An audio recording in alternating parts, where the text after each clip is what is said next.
ಅಮ್ಮ, ಈ ರಂಗೋಲಿ ಹಾಕಿದ್ದು ತುಳಸಿ ಪೂಜೆ ಮಾಡಿರೋದು ನಾನಲ್ಲಮ್ಮ, ನನ್ನ ಸೊಸೆ ಭೂಮಿ. ಭೂಮಿ, ಪೊಂಗಲೆಲ್ಲ ರೆಡಿ ಮಾಡಿದ್ದಾಯ್ತಮ್ಮ? ಅತ್ತೆ, ನಾನು ಅಂಜನಾ ಅವರಿಬ್ರು ಪೊಂಗಲ್ ರೆಡಿ ಮಾಡಿದೀವಿ. ಜಾಣೆ, ಹಬ್ಬ ತುಂಬಾ ಚೆನ್ನಾಗಾಯ್ತು. ನಮ್ಮ ಭೂಮಿ ಅಂತೂ ನಿನ್ನೆಯಿಂದ ಈ ಹಬ್ಬಕ್ಕೋಸ್ಕರ ಒಂದೇ ಸಮ ಹೋರಾಡ್ಬಿಟ್ಲು. ಭೂಮಿ, ನೀನ್ ತಿಂಡಿತೀನಮ್ಮ. ಏ ಭೂಮಿ, ಅಯ್ಯೋ ಭೂಮಿ, ನೀನಿರೋ ಕಡೆ ಸಂತೋಷ ಉಕ್ಕಿದ್ರೆ ಸಾಕು, ಆಲ್ಗಿ ಕೈ ಸುಟ್ಕೊಳ್ಳೋ ತರ ಆಗ್ಬಾರ್ದಮ್ಮ. ಭೂಮಿ, ಏನು ಹೆದರ್ಕೋಬೇಡ, ನೀನ್ ಚೆನ್ನಾಗಿ ರೆಸ್ಟ್ ಮಾಡು ಆಯ್ತಮ್ಮ.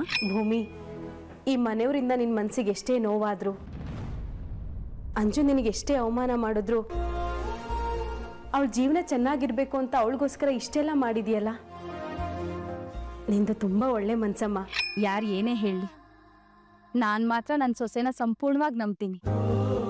ನನ್ನ ಮಗನ ರಕ್ಷಣೆಗೆ ನಿನ್ನಂತ ಹೆಂಡತಿ ಪಣ ತೊಟ್ಟು ನಿಂತಿರ್ಬೇಕಾದ್ರೆ ನನಗಿನ್ಯಾವ ಭಯನೂ ಇಲ್ಲ ಭೂಮಿ. ಅತ್ತೆ, 2 ತಾಯ್ತಾ? ಹಾ, ಒಂದು ನನ್ನ ಮಗನಿಗೆ, ಇನ್ನೊಂದು ನನ್ನ ಸೊಸೆಗೆ.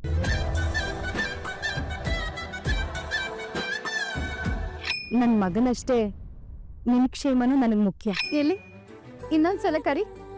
ಅತ್ತೆ,